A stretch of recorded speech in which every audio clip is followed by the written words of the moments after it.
There's something about looking back on a project. Each one has its highs and lows, but the real magic happens when we take a moment to reflect. The launch retrospective is that time for you and the team to dissect the product development cycle, sharing insights that are going to help the next cycle be more successful. After all, there is always room for improvement when we're talking about collaboration, communication, and task management. In this video, I'll guide you through understanding what the launch retrospective is, how to set it up, and also how to run a meaningful session with your team that is going to drive it forward. And of course, there is a template to the FigJam board that I use with the team in the description. First things first, a few details about this moment.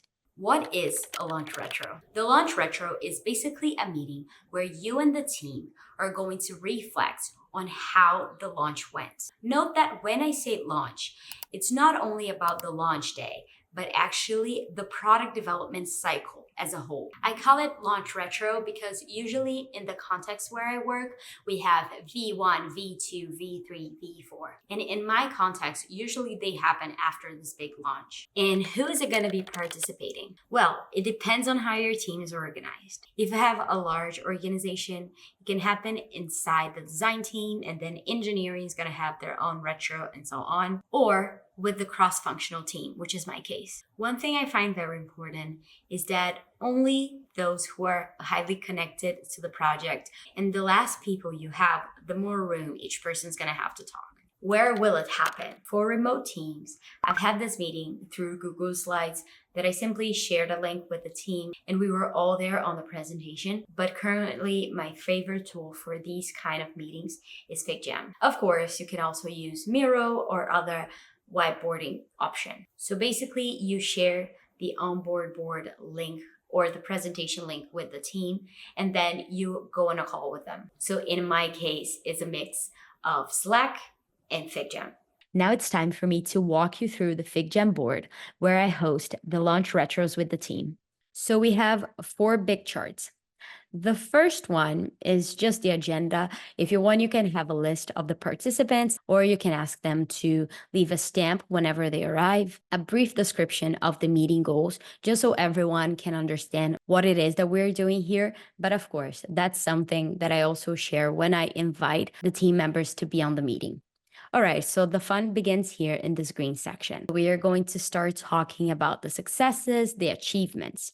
It's a moment for everybody to simply write down all the things they believe that went well, that led us to the launch, and they should write as many things as they want. If I have a small team with me, then usually I'll give us 3 minutes to that. I have a timer with me. You can also use the timer within FigJam, and everybody's going to write things down. So once we're done writing, again, if I have a small team, I ask each person to go about their notes, just because as this could be the first time that we're having this type of meeting, I find really helpful to ask each person to explain and give a little bit more details and context on the notes that they wrote down. So once everyone is done explaining, basically, we're going to take a moment for us to use these stars here to rate the biggest successes that we believe. This template was made for a team of 3, so each person here is going to have 2 stars. Once we're done with this portion, then we're going to go ahead to talk about the challenges.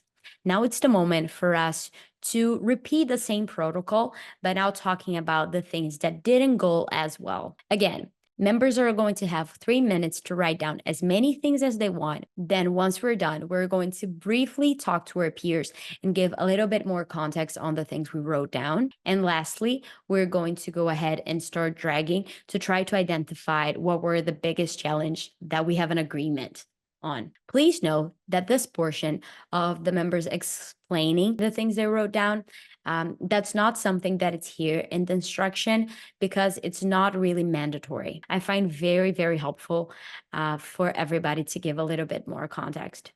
But if you're running out of time, you can just ask people to be as detailed as they want on their notes, and then everybody's going to vote without the need of explaining it. And the third part of the meeting is now for us to think about are collaboration efforts for us to think about how we can improve next time. Again, same structure.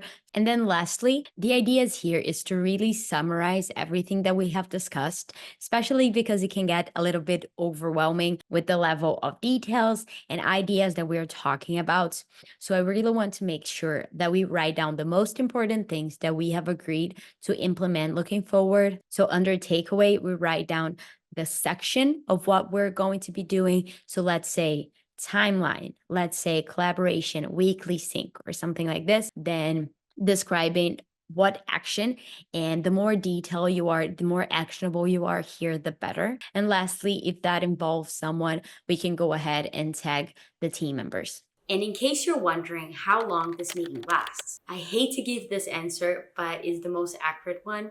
It depends. It depends on the amount of people that you have in your team participating and also the time that you allocate to each task. My advice is for you to keep it from 30 to 60 minutes. If you have a bigger team, you can simply reduce the time that each person is gonna have. And there you have it. Reflecting on the project through a launch retrospective can truly transform the way you work. Throughout my career working in product, I can definitely say that V2 was always better than V1.